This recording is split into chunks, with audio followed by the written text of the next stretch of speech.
मैना महारानी कह रही है नारद जी का ऐसा मैंने क्या बिगाड़ दिया था। नारद कर में कहा बिगाड़ा, भवन मोर जिन बस तो उजारा। मेरा बसा बसाया घर उजाड़ दिया। मैं अपनी बेटी का विवाह इस बाबा जी के साथ कभी नहीं कर सकती, चाहे जहर पी लूंगी, पहाड़ से गिर करके अपने प्राणों का प्राणांत कर दूंगी, लेकिन इस बाबा जी के साथ अपनी पुत्री का विवाह कदापि नहीं करूंगी। अब तो मैना महारानी कहने लगी इस भीड़ में कहीं भी नारद दिख रहा हो तो मेरे पास वोट बुला करके लाओ।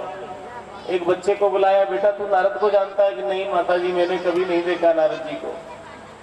तो देख बेटा मैं बताती हूँ, ऐसा व्यक्ति होगा इस बारात में जरूर होगा कि कैसा कि जटाओं का जूड़ा बांध रखा होगा, एक नहीं 50 तरह की माला पहन रखी होंगी, हाथ में बीड़ा होगी और नारायण नारायण नारायण कर रहा होगा और कोई नहीं पूछ रहा होगा तब भी ये बात जरूर कह रहा होगा,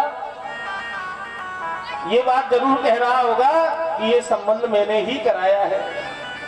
कोई नहीं पूछ रहा होगा तब भी कह रहा होगा, क्योंकि ये आदत होती है जो बीच वाले संबंध कराते हैं ना, वो उनसे कोई पूछो या मत पूछो, वो अगर शादी में चले गए जाएंगे जरूर और कोई नहीं पूछता तब भी वो ये व्यक्त जरूर कर देते हैं कि ये संबंध मैंने कराया है। वही बात मैना महारानी कह रही है, कोई नहीं पूछ रहा होगा तब भी जरूर कह रहा होगा कि ये संबंध मैंने कराया है। बीच बीच में नारायण नारायण कर रहा होगा और वीणा को हाथ में ले रखा होगा। ऐसा कोई दिखे इस सभा में तो देख करके लाओ। बच्चा गया और दिख गए नारद जी, ऐसा ही हुलिया है। आपका नाम देवऋषि नारद है? हाँ हाँ बोलो। अरे आपको तो मैना महारानी बुला रही है राजमहलों में। हाँ बुलाएंगे क्यों नहीं, ये संबंध हम ही ने तो कराया है। कुछ परामर्श लेना होगा लेन देन के मामले में कि दरवाजे पे कितना देना है, वहां कितना देना है, संबंध तो हमने कराया ना इसलिए। अच्छा अभी आते हैं, हमें राजमहलों में राजमाता बुला रही है। आपको तो बुलाएंगी क्योंकि आपने ही तो ये संबंध कराया है। हाँ हाँ हम ही ने कराया। नारद जी गए बड़े फूले हुए, मेरा सम्मान होगा सत्कार होगा, और नारद जी को पकड़ करके बिठा लिया। मैना महारानी ने कहा ये तुम्ही ने बताया था ये बाबा जी कि हाँ एक भी सद्गुण नहीं है जिसके अंदर, उसके साथ अपनी बेटी का विवाह कैसे कर सकती हूँ? अरे तुम्हारे बेटी होती तब पता चलता। असुपदेश मई जिन दीना बोरे बरे ही लाग तप कीना, कि ऐसी तपस्या करोगे तब जाकर के बाबा जी मिलेगा। ऐसा बाबा जी तो कहीं भी रोड पर घूमता हुआ मिल जाता बिना तपस्या के।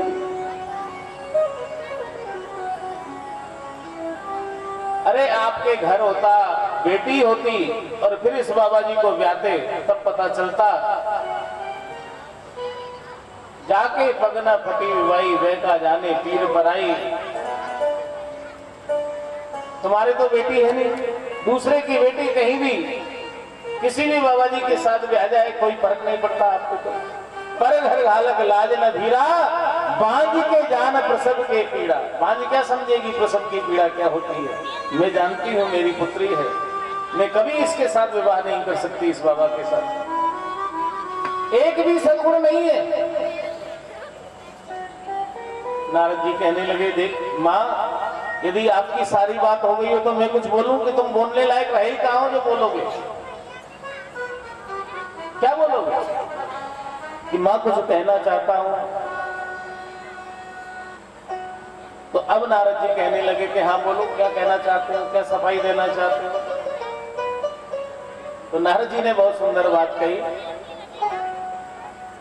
तब नारद सब ही समझा,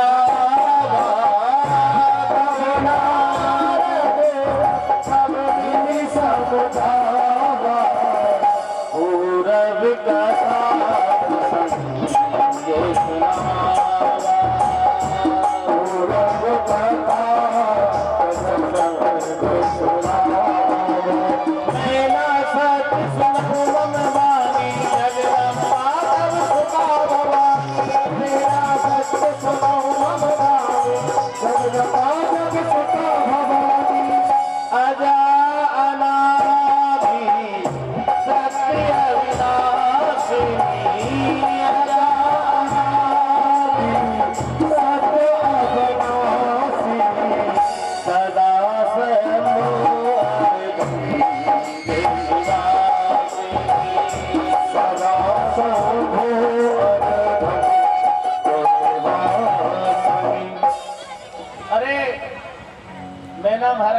बात सुनो, इस लड़के में जो दरवाजे पर खड़ा है एक भी कमी नहीं है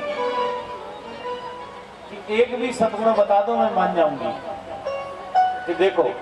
अच्छा, आज भी हम आपसे पूछना चाहते हैं, हम अपनी बेटी का यदि विवाह करें, कन्या के लिए वर खोजें, तो हम क्या क्या चीजें देखते हैं? आज भी छोटा परिवार हो, कमाई की बहुत सारी व्यवस्थाएं हो, पानी की व्यवस्था हो, लाइट की व्यवस्था हो, और ज्यादा बड़ा परिवार झंझट नहीं हो, यही देखते हैं ना।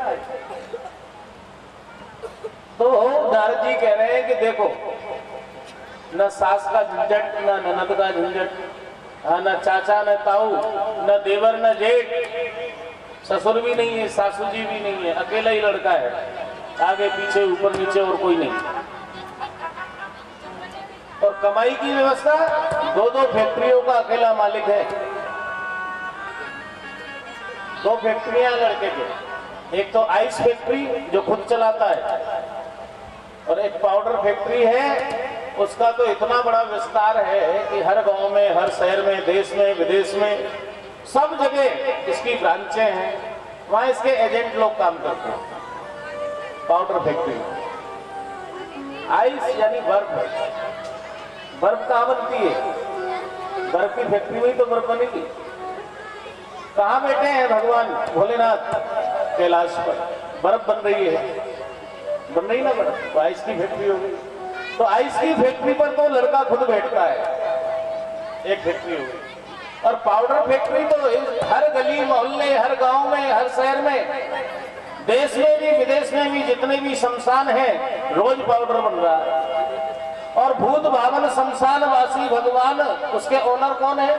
भोलेनाथ। और वहां आते नहीं है एजेंट लोग, यानी कि भूत प्रेत ही ये सारी व्यवस्थाओं को शमशान में कोई देखते हैं। तो एक तो पाउडर फैक्ट्री का मालिक है, और एक आइस फैक्ट्री का मालिक है, और दूसरी बात तो देखो, कमाई का 2 साधन, कमाई के 2 साधन। और क्या व्यवस्था देखते हैं कि लाइट की बढ़िया व्यवस्था हो जाने की, तो किसी के जनरेटर होता है वो भी खराब हो जाता है ना, इन्वर्टर होता है तो वो भी बैठ जाता है, लाइट तो चली जाती है। लेकिन लड़का ऐसा प्रबंध किए बेटा है कि माथे पर चंद्रमा है, भगवान भोलेनाथ का दर्शन कीजिए, माथे पर चंद्रमा लेकर के घूमता है, जहां चला जाए वही उजाला। हाँ, शशि ललाट, और पानी की व्यवस्था, मटका रखना नहीं पड़ेगा तुम्हारी बेटी को, टोटी भी नहीं घुमाना, शशि ललाट सिर ऊपर गंगा, जब चाहो जब ठंडा और मीठा पानी होक लगाओ और पियो। पानी की व्यवस्था, लाइट की व्यवस्था, कमाई की व्यवस्था, और सबसे बड़ी खुशी की बात, ना देवर न जेठ, न जेठानी न देरानी, न सासू न ननद, कोई नहीं, अकेली। फिर नारद जी ने कहा, तब नारद सब ही समझावा, पूर्व कथा प्रसंग सुनावा, मैं ना सत्य सुनाऊं अंबानी, जगदम्बा तब सुता भवानी, जो तुम्हारी गोदी में बैठी है वो जगत जननी जगदम्बा है, भवानी है, और दरवाजे पर खड़े हैं वो भव है। जब जब भी इनने जन्म लिया है भगवान शिव का ही वर्ण किया है, तुम अपयश की भागी क्यों बनती हो? अजा अनादि शक्ति अविनाशनी, सदा शंभु अर्धंग निवासनी, ये तो भगवान शिव की अर्धांगिनी है, तुम्हें यश और कीर्ति देने के लिए तुम्हारे यहाँ पुत्री बन करके आई है, तुम क्यों अपयश की भागी बन रही हो? प्रसन्नता पूर्वक अपनी पुत्री का विवाह शिव के साथ करो, तेरी गोरा के खुल गए भाग, जो शिव जी ज्ञाने आए हैं, ये हैं सारे जग के विधाता, साधारण पुरुष नहीं है ये, और तो सब देव हैं, ये देवादि देव महादेव हैं। तब जाकर के मैना महारानी तैयार हुई, और इधर दरवाजे पर 2-3 घंटे व्यतीत हो गए, तो देवता कहने लगे भोलेनाथ से, अब क्यों खड़े हो महाराज? सासू जी थाली फेंक करके मार गई, बेहोश होकर के अंदर चली गई। 2.5 घंटे तो मैं दरवाजे पर खड़े खड़े हो गया, कोई पानी की पूछने वाला नहीं है, चलो घर। भोलेनाथ ने कहा कि घर जाके भी क्या कर लेंगे, अलग अलग देश के अलग अलग रीति रिवाज होते हैं। हो सकता है यहाँ ऐसा ही रिवाज हो कि पहले सासू माँ आए, दूल्हे का दर्शन करे, थाली फेंके और बेहोश होकर के अंदर जाए। विवाह में अलग अलग रीति रिवाज, और घर जाके भी जल्दी क्या कर लेंगे, दोबारा से कुछ और प्रबंध होगा, दूसरी रस्म होगी, उसकी प्रतीक्षा करो। और जैसे ही मैना महारानी आरती का थाल सजा करके दूसरी बार आई, भोलेनाथ ने देवताओं को इशारा किया कि ये दूसरा रिवाज समझिए। पहली बार में थाली फेंकना होता होगा यहाँ रिवाज में, दूसरी बार में कुछ और करेंगी, मैं नहीं कह सकता क्या करेंगी अभी। दूसरी बार में मैना महारानी ने मंगल तिलक किया, आरती उतारी और विवाह मंडप में लिवा करके लाई, और पार्वती जी की सखियां पार्वती जी को लिवा करके लाई, लेकिन 20 फीट दूरी से ही कहा, बहन जी अब आगे आप ही चले जाओ। क्यों, जीजाजी तक नहीं जाओगी? तो नहीं, जीजाजी किसे कहते हैं? जिसको देख करके जीने का मन करे, जी जाए वो जीजाजी, जिसके पास जाकर के मर जाए वैसे कैसे जीजाजी? एक भी सांप बिच्छू ने डंक मार दिया तो कोई संभावना नहीं है बचने की, मरना सुनिश्चित है। ऐसे जीजाजी के पास हमें नहीं जाना। क्यों? क्योंकि हमें अभी जीना है। आप जाओ। पार्वती जी चली गई, विवाह प्रारंभ हुआ। जैसे ही विवाह प्रारंभ होने लगा, देवता आ गए कि फेरे नहीं पड़ेंगे, पहले भोजन होगा फिर बाद में फेरे होंगे। क्योंकि जानते हैं कि अगर फेरे हो गए तो फिर बारात की क्या स्थिति होती है। आप लोग तो समझदार हो, कई बारातों में गए होंगे। फेरे पड़ने के बाद बारातियों की फिर कौन पूछता है? क्या स्थिति होती है? पानी मांग करके देखना। फेरे पड़ने के बाद नखरे दिखा करके देखना क्या स्थिति होगी। देवताओं ने कहा, आए जब से किसी ने पानी की नहीं पूछा, फेरे कैसे हो जाएंगे? पहले भोजन होगा बाद में फेरे होंगे। हिमाचल महाराज ने कहा कि कोई कमी थोड़ी है, जिस घर में अन्नपूर्णा का जन्म हुआ हो। पार्वती कौन है? साक्षात अन्नपूर्णा। उसमें भंडार में कोई कमी थोड़ी है, भोजन कराया जाए। और जैसे ही पत्तल परोसी गई, पत्तल परोसने वाला 8-10 जगह परोसी, रुक गया।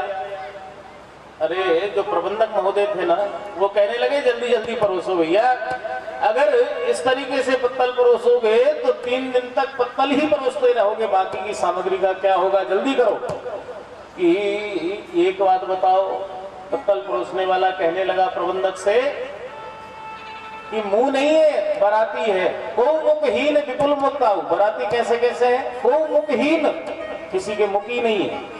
पत्तल परोसने वाला सोच रहा है कि अगर पत्तल परोसूं तो आप लड़ोगे कि जब मुंह नहीं है तो क्यों परोसी, और नहीं परोसूं तो ये बराती लड़ेगा। अब मेरा दिमाग काम नहीं कर रहा है, पत्तल परोसूं या नहीं? प्रबंधक ने इशारा किया, पत्तल परोसो, आगे बढ़ो भैया, दिमाग मत लगाओ ज्यादा। आगे जाकर के फिर रुक गया कि अब क्या समस्या हुई कि बराती एक है और मुंह 4 है, क्योंकि ब्रह्मा जी भी तो है उस बारात में। क्या करूं अब यहाँ कि 4 मुंह है तो 4 पत्तल रख दो, कोई कमी थोड़ी है, आगे बढ़ो। अब समझ गए कि जितने मुंह उतनी पत्तल रखना है। वो पत्तल परोसने वाला फटाफट फटाफट आगे बढ़ गया और आगे जाकर के फिर रुक गया, अटक गया। अब क्या समस्या हुई कि समस्या ये हुई कि 15 मिनट से एक ही जगह खड़े हो भैया, ऐसे कैसे काम चलेगा? मैंने भी कहा पत्तल परोसने का काम तुम्हें दे दिया। तो प्रबंधक महोदय से वो पत्तल परोसने वाला कहने लगा, यहाँ पत्तल ला करके परोसोगे, जब पता चलेगा आधा घंटे से गिन रहा हूँ, मुंह गिनती में नहीं आ रहे हैं। 500-600 तक गिनता हूँ और फिर भूल जाता हूँ गिनती, क्योंकि उसमें शेष जी भी तो बैठे हैं बारात में, जिनके 1000 मुंह है। वो प्रबंधक महोदय जो उच्च पद पर रहते हैं, अधिकारी लोग, वो ज्यादा पढ़े लिखे दिमाग वाले रहते हैं। उन्होंने कहा क्या समस्या हुई कि यहाँ आओ, पहले मन से मत बोलो, यहाँ करके देखो जमीनी स्तर पे क्या काम हो रहा है, हकीकत क्या है। जैसे ही वो प्रबंधक महोदय पहुंचे कि क्या समस्या है कि कितने मुंह है, देखो गिनो। अरे गिनने की क्या आवश्यकता है, इनसे ही पूछो ना भाई साहब कितने मुंह है आपके? 1000। बस समस्या का समाधान हो गया, गिनती की क्या जरूरत है। अब पत्तल गिनो कि पत्तल नहीं गिनना है, नेगी जी को बुलाओ फटाक से, उनके यहीं से तो पत्तल आई है। एक गड्डी में कितनी पत्तल है नेगी जी बताओ। नेगी जी समझे, हिसाब करने लगे शायद ये। नेगी जी बतावे नहीं। नेगी जी ने कहा कि पत्तल एक गड्डी में कितनी है तब बताऊंगा। कब? कि पहले ये बताओ पूछ क्यों रहे हो, हिसाब के लिए पूछ रहे हो कि परोसने के लिए पूछ रहे हो? कि परोसने के लिए। अगर हिसाब के लिए पूछ रहे हो तो 100 पत्तल से ऊपर निकलेंगी, और अगर परोसने के लिए पूछ रहे हो तो 25 पत्तल साफ सुथरी निकल जाए तो आपका भाग्य है। एक गड्डी, और यही स्थिति होती है ना, वर्तमान की तो स्थिति यही है। तो 25 के हिसाब से वो पत्तल परोसी गई, आगे बढ़े हैं, देवताओं की पंक्ति में पत्तल परोसी गई, देवताओं की पंक्ति में पत्तल परोसी गई, और जैसे ही सामग्री परोसने का नंबर आया तब तक आधी जगह से पत्तल गायब हो गई। तो भूत प्रेतों ने, डाकनी साकनी पिशाचिनी, इन्होंने कभी पत्तल में खाया हो तो जाने, जब वो यही समझ रही थी कि यही खाने की कोई सामग्री है, जब तक तो पत्तल ही खा गए भूत प्रेत। देवताओं के आगे पत्तल रखी गई तो हिमाचल महाराज से कहा हम क्या करें, पत्तल परोसना बहुत कठिन काम है। तो कहने लगे कि जिनके आगे पत्तल है उनको तो सम्मान से पत्तल में परोस करके खिलाओ, और जो पत्तल खा गए हैं उनके लिए ऐसा करो, अलग प्रबंध कर दो, पूड़ियों का ढेर, सब्जियों का ढेर, मिठाइयों का ढेर करके कह दो भैया उठाओ और खाओ अपने आप हाथों से। तो वो सिस्टम आज तक चल रहा है, जिसको बफे बोलते हैं, है ना। कोई भी उठाओ, कोई भी खाओ, उसी हाथ से।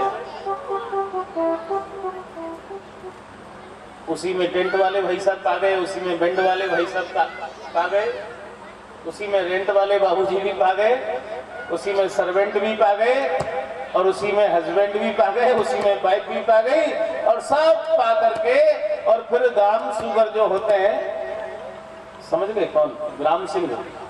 जब पर्दे के पीछे प्लेटों की क्या स्थिति होती है, हाँ, कुत्ते भी उनमें आनंद लेते हैं, और एक बार धुल करके वही मैदान में वापस प्लेटें आ जाती है, फिर हम बड़ी शान से। तो ये बताइए आप किसका भोजन हुआ, और हम उसमें शान समझ रहे हैं, जबकि शास्त्र कह रहे हैं कि आहार शुद्ध हो सत्व शुद्ध ही। आहार शुद्ध होगा तभी विचार शुद्ध होंगे। भोजन हुआ, आगे देवताओं ने कहा अब पानी ग्रहण संस्कार किया जाए, और पानी ग्रहण संस्कार जब होने लगा, पंडित जी दूर से ही फूल फेंक रहे हैं, कभी चावल फेंक रहे हैं, सब काम दूर से कर रहे हैं, लेकिन ग्रंथि बंधन का काम तो पास में ही जाकर के होगा। पंडित जी ने कहा घर की कोई भी बहन बेटी आकर के ग्रंथि बंधन करो। किसकी हिम्मत है कि भोलेनाथ के पास चली जाएं? बहन बेटी भी होशियार कहने लगी हमारे यहाँ नाई का, कुमार का, बहन का, बेटी का, बुआ का सारा काम पंडित जी करते हैं, नेक भी वही लेते हैं। पंडित जी ने कहा ऐसा थोड़ी होता है, नाई का नाई करेगा, बहन बेटी का बहन बेटी करेंगी, पंडित जी का पंडित जी करेंगे। कि करना हो तो करिए, नहीं तो पंडितों की कोई कमी नहीं है। पंडित जी ने सोचा कि आज तो दो में से एक होगा, या तो जान जाएगी या यजमान जाएगा। जान भले ही चली जाए लेकिन यजमान बचा रहना चाहिए। भगवान नारायण की उपासना की, प्रभु मेरे द्वारा किए गए समस्त सत्कर्म आपके चरणों में समर्पित है, लेकिन आज जान बच जाए और यजमान भी बच जाए, ऐसा कोई प्रबंध कर दीजिए। पंडित जी पास में पहुंचे, और पास में पहुंच करके कहने लगे विप्र मांगे बसन कन्या ग्रंथि बंधन को, तो हंस के महेश एक भुजंग लटकायो है। ब्राह्मण ने वस्त्र मांगा, विप्र मांगो वसन कन्या ग्रंथि बंधन को, तो हंस के महेश एक भुजंग लटकायो है। पंडित जी कहने लगे मैं वस्त्र मांग रहा हूँ, आप सांप दे रहे हो।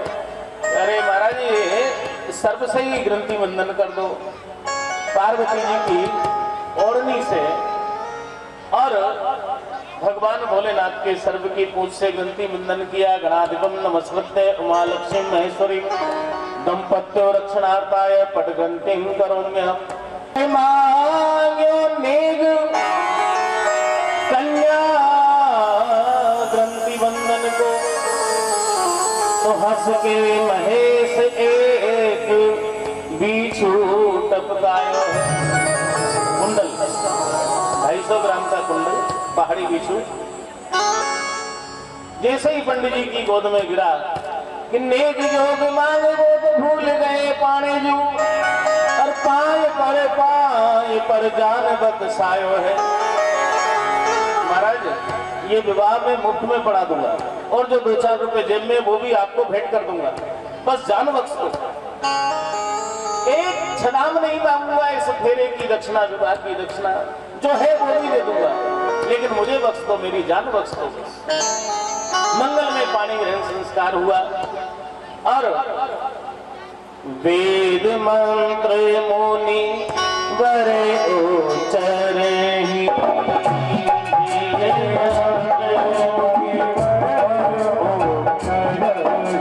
पानी ग्रहण संस्कार हुआ। दासी दास तुरंत रत्नागा, धेनु वसन मणि वस्तु विभागा, अन्न कनक भाजन भरी जाना, दाइज दीन न जाई बखाना। इतना दहेज दिया और दहेज देने के बाद भी एक ही बात कही, बेटी चाहे सुख मिले या दुख मिले, ये अब घर प्रसन्नता से आओगी तो हमेशा के लिए खुला है, रूठ करके आने पर ये दरवाजा हमेशा तुम्हारे लिए बंद मिलेगा। सहन करना, और अब तुम्हारा दान कर चुके हैं तो इनकी सेवा करना, यही तुम्हारा परम कर्तव्य और परम धर्म है। सजनों, यही शिक्षा जो मैना महारानी दे रही है, हिमाचल महाराज दे रहे हैं, वही शिक्षा आज भी यदि हम अपनी बेटी को उचित शिक्षा देकर के विदा करें तो लगता है जितने भी कोर्ट में केस चल रहे हैं उनमें से शायद कुछ कमी आ जाए। आज क्या होता है, कोई भी बेटी सहन नहीं करती और माँ क्या कहती है, बेटी कोई भी बात हो जाए बस एक फोन लगा देना, 1 घंटा बाद में होगा, तुम्हारा भाई पहले पहुंच जाएगा। और होगा क्या, भाई पहुंच करके क्या करेगा, विवाद उत्पन्न हो जाएगा।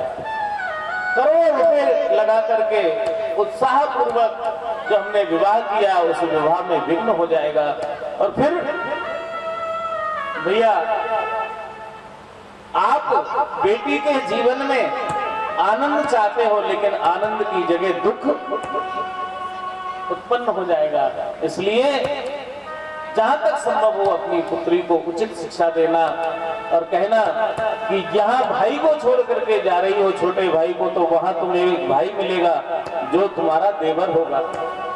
या बड़े भाई को छोड़ करके जा रही हो, वहां जेठ के रूप में तुम्हें बड़ा भाई मिलेगा। या छोटी बहन को छोड़ करके जा रही हो, देरानी के रूप में तुम्हें वहां बहन मिलेगी। बड़ी बहन को यहाँ छोड़ करके जा रही हो, तुम्हें वहां भी बड़ी बहन मिलेगी जो जेठानी के रूप में होगी। यहाँ मुझे छोड़ करके जा रही हो, लेकिन सासू माँ के रूप में तुम्हें वहां भी एक माँ तुम्हारी प्रतीक्षा कर रही है।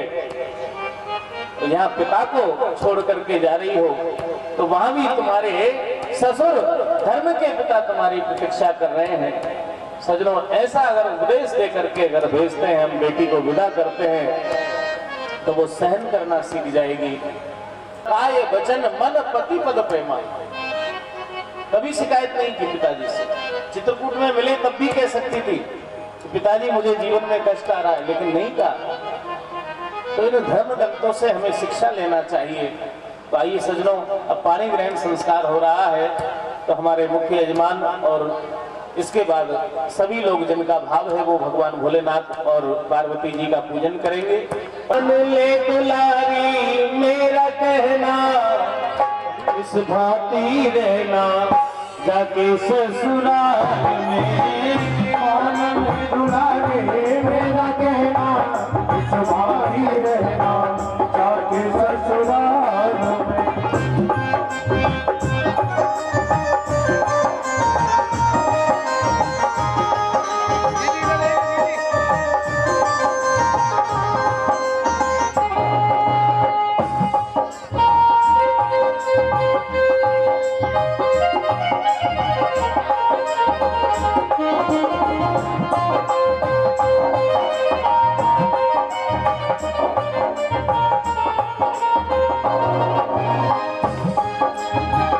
छोड़ के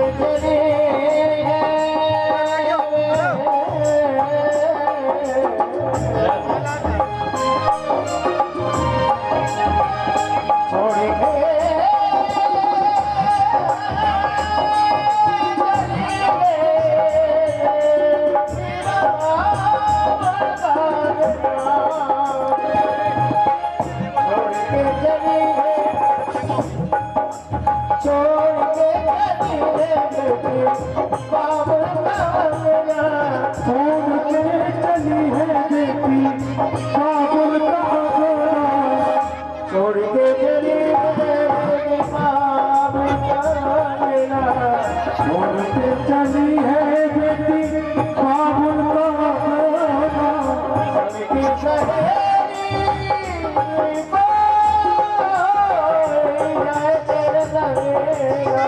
सबकी सहेली कोई जाए तेरे सगाना, सबकी सहेली जाए कोई,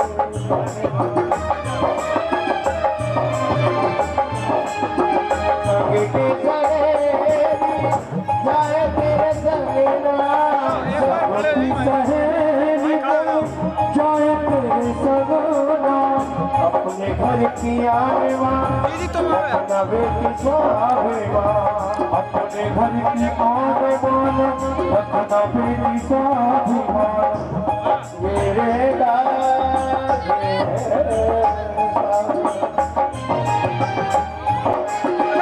अपने घर की आने वाला, अपने घर की आने वाला अपना बेटी स्वाभिमान, अपने घर की आने वाला अपना बेटी स्वाभिमान, उसी से सदा यूं ही जीना, भाते रहना जाके ससुराल में, पागल गुनारी मेरा कहना, इस भाती रहना जाके ससुराल में।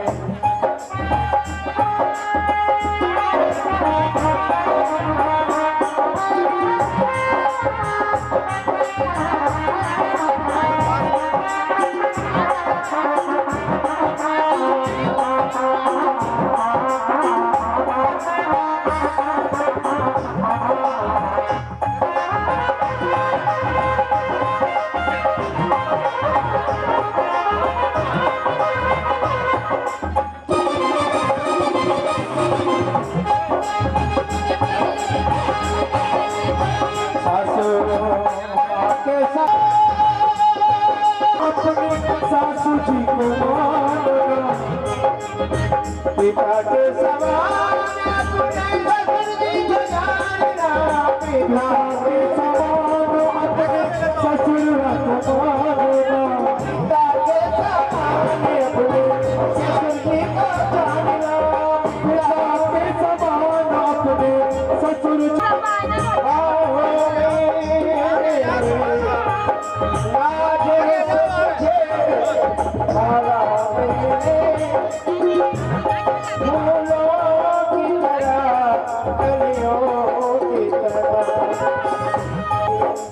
माँ जगह जननी का कन्या जो पुण्य होता है, दान बहुत होगा, महादान कहाँ होगा, कन्यादान जैसा भी रहना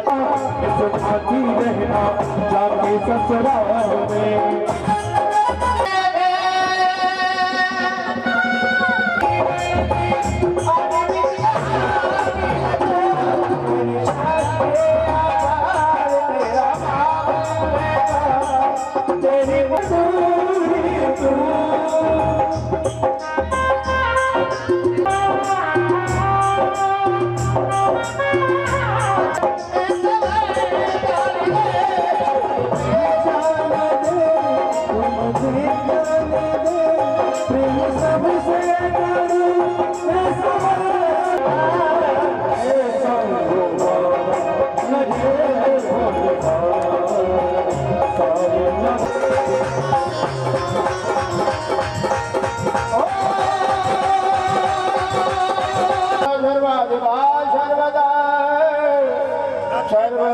सर्वं सर्वगतः शिवः।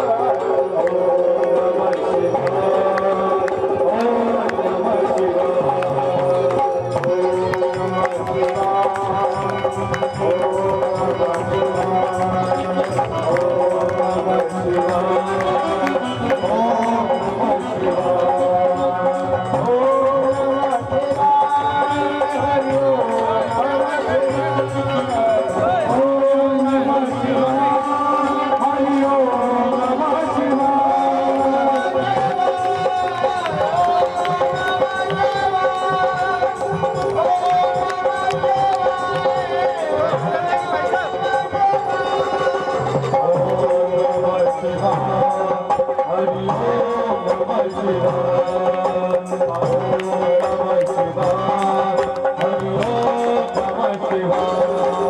और भी करो हरि भक्ति करो सतवती भोले शंकर के आरती करो हरि आरती करो हरि हरि करो नटवरती भोले करो आरती आरती करो हरि हरि आरती करो हरि हरि करो सतवती भोले आरती करो हरि आरती करो हरि हरि करो नटवरती भोले शंकर की आरती करो हरि हरि।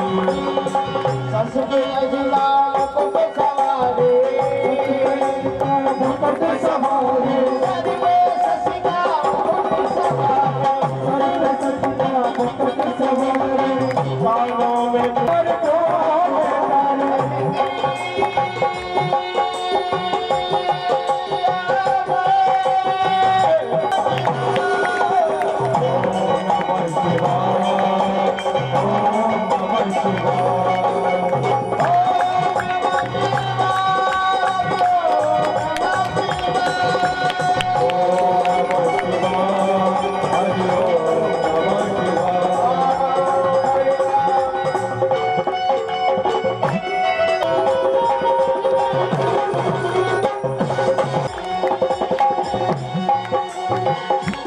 हार पहनने वाले हार पहनने वाले सब है जग के रखवाले सब है जग के रखवाले